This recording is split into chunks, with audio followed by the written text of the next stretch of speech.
This message is for my homo brothers who have been, are on a spiritual and healing journey.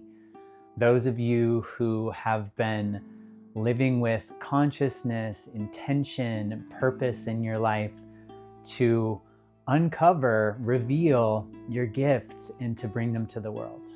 Walking that path can be quite lonely.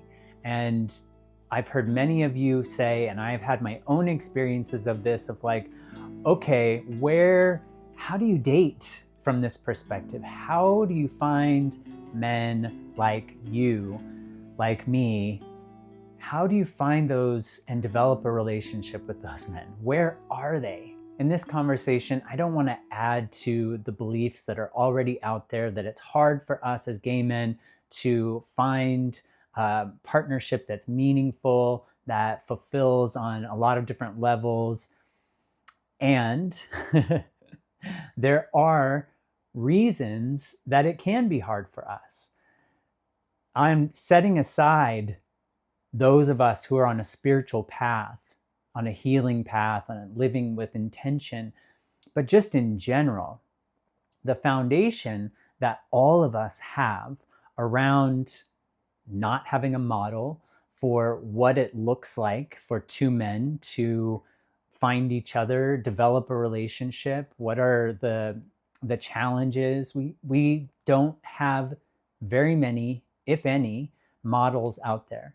So when we're looking around, we see the cheering and the clapping for our straight counterparts, maybe even family members, friends, when they start dating and they have their new relationships and people are so excited for them.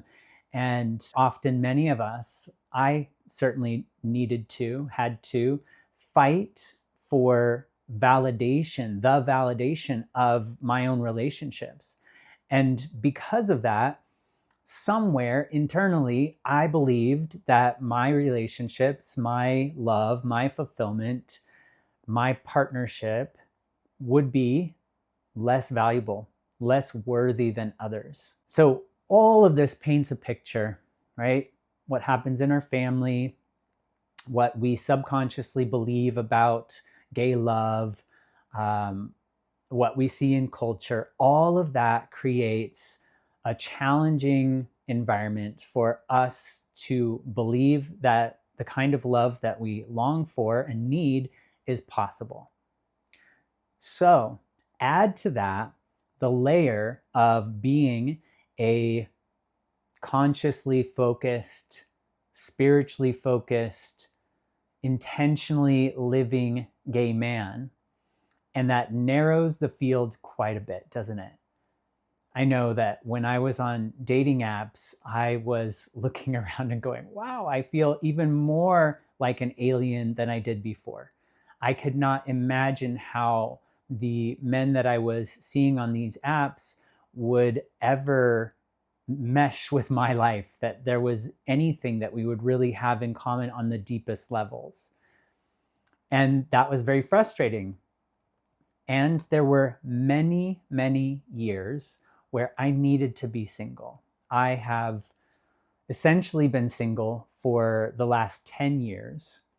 And when that relationship ended, I took a deep dive into how did I get there? Why was I in the relationship with that person? And it was when my spirituality started to become more important in my life and take up more space. It's when I dove into my healing and began a really big process of transformation that was rapidly changing. I was rapidly changing. So when you take the spiritual path, which includes your healing, which includes shedding the layers of the false self, that includes healing shame and coming into right relationship with who you are as a spiritual being. When you're in that process, there is so much change happening so rapidly that unless your partner is on the same path and is very close to how you are transforming and changing, it would be hard for them to keep up. So for often many of us, we aren't in relationship when we're in the deepest part of our transformation because we can't be. It would slow us down or it would break our relationship.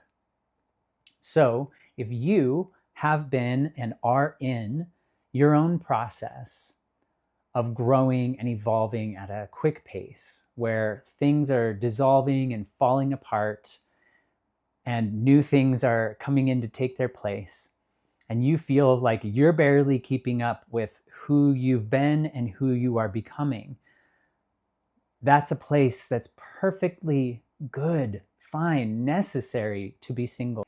And coupled with that, who you were when you were in past relationships is not who you are now or who you're becoming. So there's necessary time to start understanding who you are now and loving that being.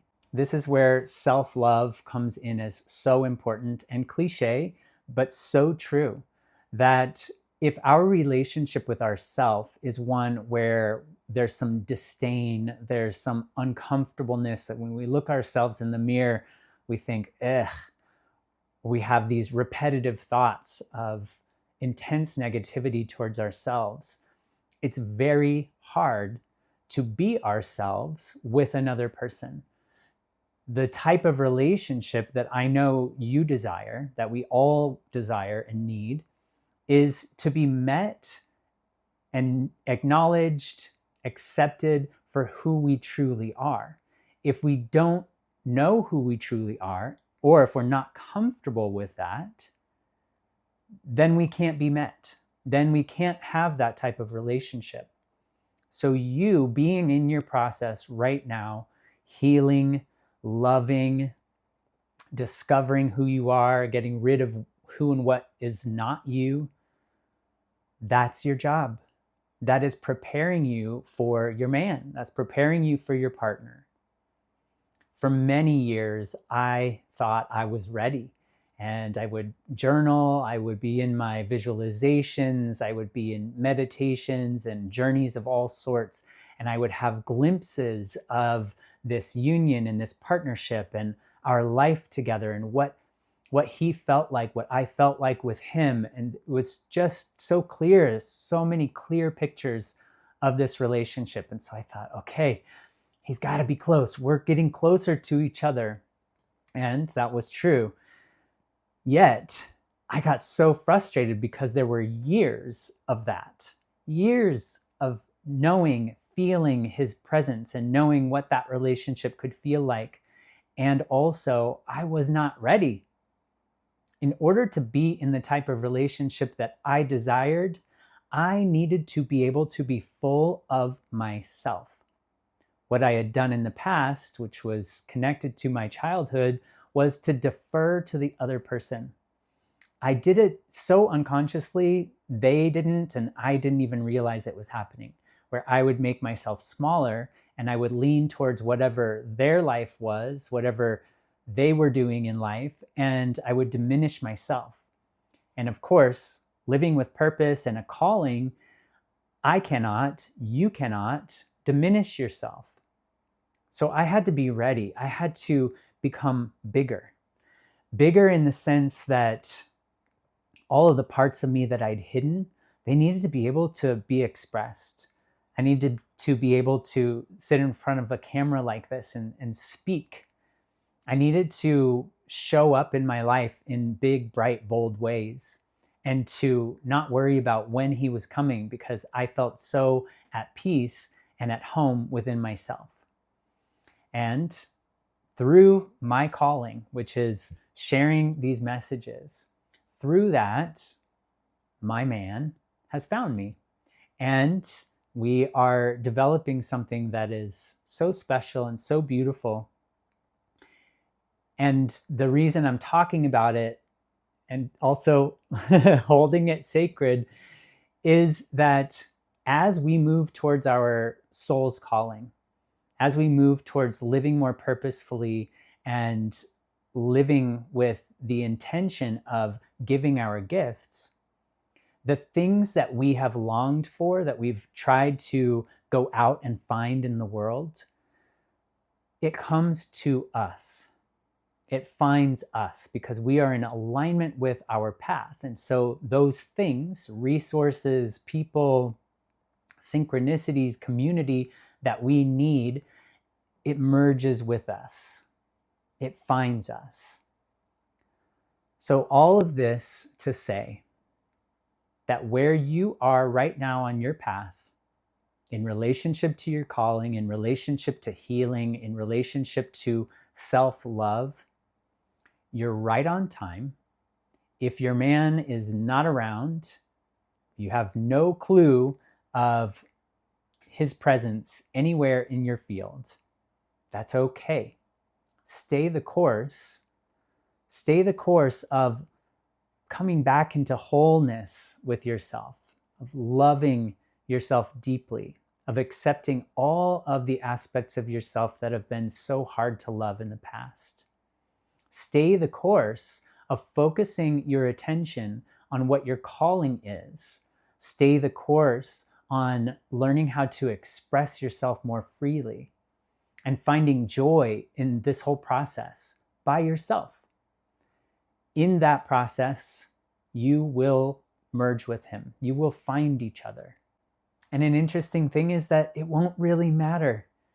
It won't really matter that this person comes into your life or if he leaves, because you have yourself. That's how you'll know that you're ready for this type of relationship, for a soul union, a divine union between two conscious men, is that you will be so excited for him and inviting him in. It will feel natural and right, and it won't feel scary, as in, if he goes, I'm going to fall apart, because you won't. You know yourself. You trust yourself. You have a deep, deep relationship of self-love, and you know that you are supported, protected, and guided by Source. So this is your reminder that there's not something wrong with you because there is not love or a man in your life. And to not get bitter. I had plenty of times where I could have and maybe even did dip into bitterness of WTF. Come on. There are no guys like me out here. What? I don't want to be on apps. I don't want to be seeking. And so I just kept in my heart, I'm going to stop seeking. I'm going to stop seeking, but I will keep that knowing that he exists out there. I'll keep that in my heart and trust that. So that's my suggestion to you. I know how much the process of healing and coming into alignment with who and what you truly are as a divine being, I know that that process can be so lonely, so depleting, and so seemingly endless. And I want you to know, from a person who's been through that process for many years, that there does come a time when you move out of the shadowy aspects and you step into a light. You step into a state of being that feels so natural and peaceful and at home, and also brand new at the same time.